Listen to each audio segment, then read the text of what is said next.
In this video, I'll be sharing what I eat in a day on the Mediterranean diet, meaning lots of fresh food prepared from scratch that also tastes delicious. I'll be sharing my favorite breakfast I've been having recently, a twist on the classic Greek salad and a delicious orange cake. And make sure you stick till the end as I'll be sharing how to make a vegetarian version of a chicken Caesar salad. It's simply to die for. Let's get started.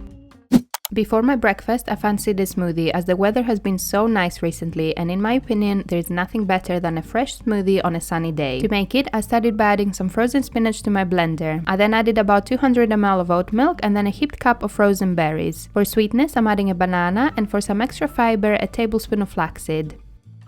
For extra protein and creaminess, I added a couple of tablespoons of Greek yogurt and also a tablespoon of almond butter for some healthy fats. I blended it up and it was ready to enjoy.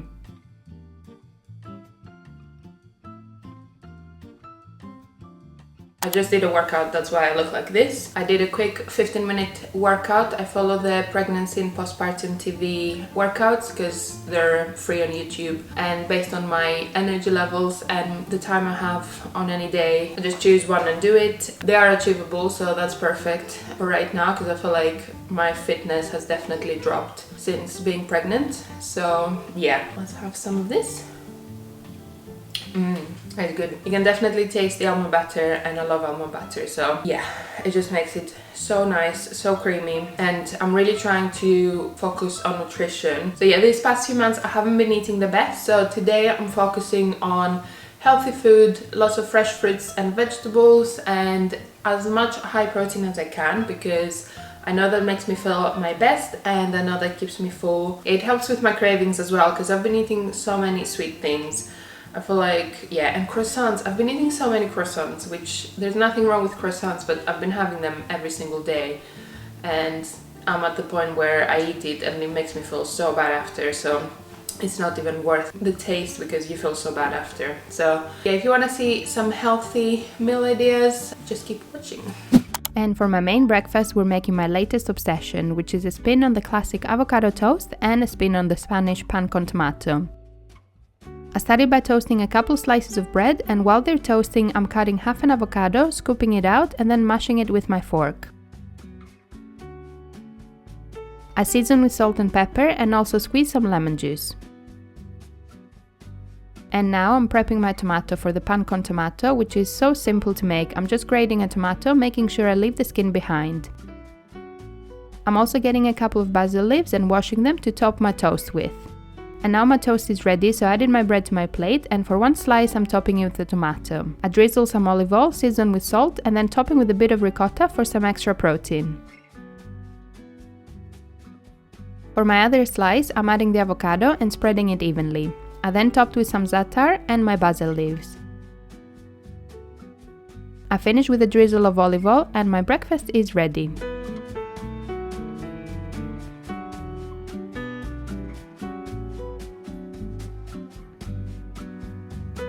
So timings have been all over the place today. It's already 11:45. That smoothie kept me so full, and I also had to get ready. But yeah, enough chit chat. Let's have a bite.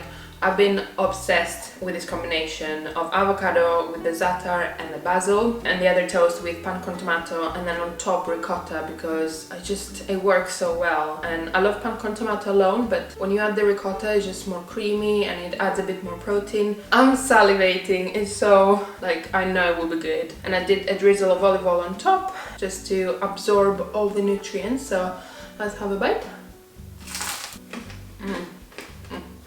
Lord, just the perfect avocado toast. If you want to spin on the classic avocado toast, try this and let me know in the comments what you think, because it's just amazing. It's my favorite. You can also add eggs. Yeah, it's just so good. I had it at the local cafe and I recreated it. It's so easy to recreate. I haven't looked back since. It's so good. And the bread is like a nice sourdough local. I think this one is rye and it's just delicious. I need to start making my own bread. It's on my to-do list to start making my own bread, but yeah, for now, good quality bread from a local bakery. It's still very good. And let's try the pan con tomato. It's like summer toast. I can't tell which one's my favorite. I just love them both. It's just the perfect combo. I've been obsessed with this breakfast recently, and this pan con tomato is just like summer on toast. It's so fresh and summery, and just something about grated tomato, it just screams summer to me, you know? I'm gonna go enjoy, and then I'll see you for lunch for something summery. I still can't believe how amazing the weather is. I'm getting used to it, and I know I shouldn't because it is England after all, but just loving the sunshine. And my sunshine on a plate. Lunchtime, and I wanted something fresh and summery, and to me there's nothing more summery than Greek salad, but today we're making it with an orzo base and topping with a fresh fillet of fish for some added protein. I started by boiling some orzo pasta in salted water. I also like to add a drizzle of olive oil to the boiling water to make sure the pasta doesn't stick together. While the pasta is cooking, I'm prepping all the vegetables, so for a classic Greek salad I'm doing tomato, cucumber, pepper and onion, but you can also mix up the veggies based on what you have in the house. If you're enjoying this video so far, by the way, and would like to see more recipes that taste like the sunshine, make sure you subscribe so you don't miss any future Mediterranean recipes. Okay, back to the recipe. So I just chopped all the vegetables in small to medium pieces, and now my orzo was ready, so I drained it well and then added it to a big bowl. I then added all the vegetables, some feta that I chopped in cubes and some olives. I drizzled with olive oil and red wine vinegar and seasoned with salt and pepper. I gave it a good mix so all the vegetables are mixed well, and then I decided to add some fresh basil too, so I chopped a few leaves in small pieces and added that in the same bowl. Another quick mix and my orzo pasta salad is ready. I put it in the fridge to cool for a bit while I prep and cook my fish. So for the fish I have a couple of sea bass fillets, so I added them to a baking pan lined with baking paper and drizzled some olive oil. I seasoned with salt and pepper and added a slice of lemon on each fillet. I then placed it in a preheated oven to bake for about 20 to 25 minutes or until the fish is completely cooked. And now onto serving, I added some rocket to my bowl and then topped with the orzo Greek salad. I added a fish fillet, and then I was lazy and didn't make my own pesto, so I'm using this pre-made one, and as I want to drizzle it on top, I just mixed it with a bit of water until it had the consistency I like. I then drizzled it on top and lunch is ready. So fresh, so summery and so delicious. This smells so good, so fresh and so lemony. It just feels like something you would get by the beach, so I'm loving that, especially with the weather being so nice and sunny. So let's try. Let me know if you eat the skin from the fish. I feel like it weirds me out somehow and I don't eat it, but let me know. I'm sure it has benefits or something, but yeah, it's just a bit too weird for me, the texture. Let's try a bit of everything.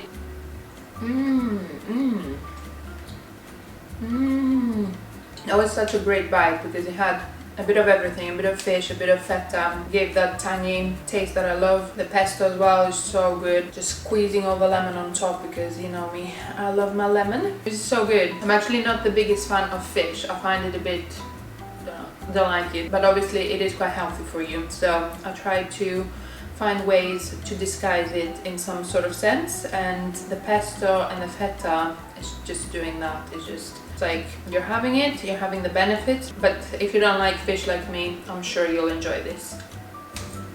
I actually just had the fish on its own and it's actually so tasty. I think a bit of olive oil and some lemon and the pesto obviously is helping a lot. And I think I didn't overbake it. When it's very dry, that's also not nice on the texture. So I think I did it for 20-25 minutes and it's perfectly cooked, but still retains a bit of moisture, so it's just perfect. I'm very happy with it. And even though I'm trying to eat healthier these days, a small sweet treat is always needed, especially after lunch, and today I'm experimenting with a new recipe, orange and polenta cake. To make it, I added some all-purpose flour, semolina flour and ground almonds to a big bowl. I also added some brown sugar, baking powder and gave it a whisk to get rid of any lumps. And now onto the wet ingredients. I'm adding some Greek yogurt, eggs, olive oil and honey.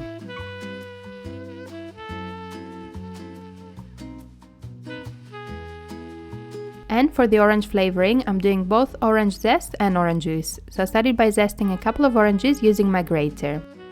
I then squeezed them with my juicer and then added both the juice and the zest in the same bowl. I gave it a quick whisk and then switched to my spatula to fold the mixture. And this actually made more than I thought, so I'm doing 2 cake pans, so I added some olive oil and spread it around to make sure the cakes don't stick, and then added the cake mixture evenly between the two. I baked them in a preheated oven until a knife comes out clean, and once they were cool enough to handle, I put them on a wiring rack to cool completely. And while they're cooling, I'm making a quick frosting. I simply added some Greek yogurt and a tiny bit of maple syrup in a bowl and mixed it well. And you can make this as sweet as you like. You can also have the Greek yogurt plain, as that would also work great. I served a slice of my cake, topped with my Greek yogurt frosting and also a handful of raspberries, as orange and raspberry is such a great combo. I'm so ready for something sweet. I am a bit scared, I'm not gonna lie, because it looks quite dense. I think it's gonna be quite chewy, but let's try.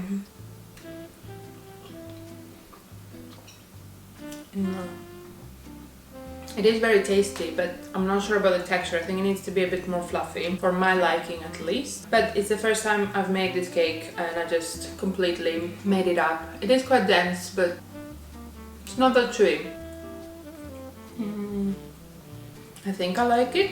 I haven't had many polenta cakes, so I don't know if it's always gonna be this kind of texture. Let me know in the comments if you have experience of cooking and baking, especially with polenta, because it's the first time I've made something like this. It is very tasty, and the combination with the yogurt and the raspberries is just perfect. So I'm gonna go enjoy. Probably might have a bit more, you know, just to try it out and see if I can make it any better. And yeah, I'll see you for dinner.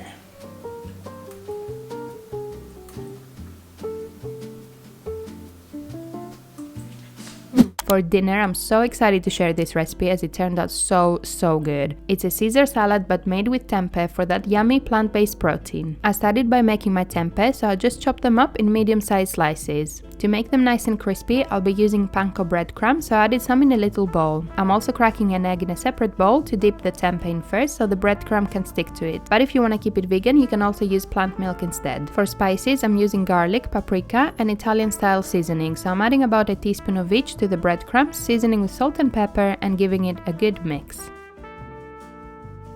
And then to make our crispy tempeh, I added the tempeh into the egg first and then onto the breadcrumbs and mixing it around so it's coated in both sides. I continued to do the same with the rest of the tempeh slices and added them in a baking pan lined with baking paper. I drizzled with olive oil and added them to a preheated oven to bake for about 30 minutes or until the top is nice and golden. And while the tempeh is baking, I'm also making some croutons, so I just sliced a couple of slices of bread and then chopped them up in small crouton-like pieces. I added them to a baking pan, drizzled with olive oil and seasoned with salt and pepper, but you can also do more spices. I love adding rosemary too, but today I'm keeping it simple. I added them to the oven to bake until they're nice and crispy. While everything is baking, I'm making my Caesar dressing, so to a little bowl I added equal parts of mayonnaise and Greek yogurt. And as I find raw garlic too strong, I'm adding some ground garlic. I also added a teaspoon of whole grain mustard and the juice of half a lemon. I gave it a quick mix and then I grated some parmesan in too. I think it was about 2 tablespoons. I seasoned with salt and pepper and gave it another mix, and then the consistency was a bit too thick, so I added some water to thin it out.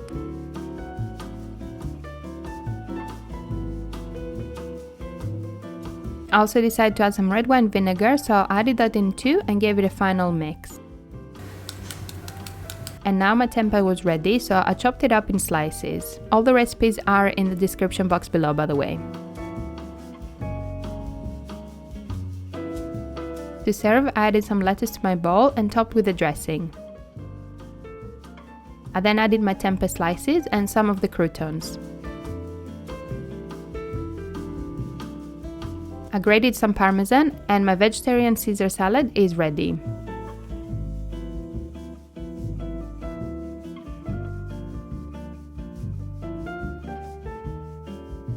Dinner is ready and I can't wait. This looks amazing, especially the tempeh.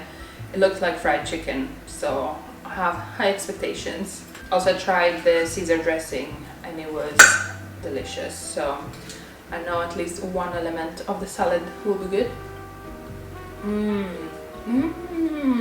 This is so good, and it was so quick to make, and also it's great when you don't make chicken, because tofu and tempeh, I don't get scared that I'll have undercooked it, so this was super fast to make and so delicious. Great combo. I'll go enjoy with James, see what he thinks, but for me, 10 out of 10.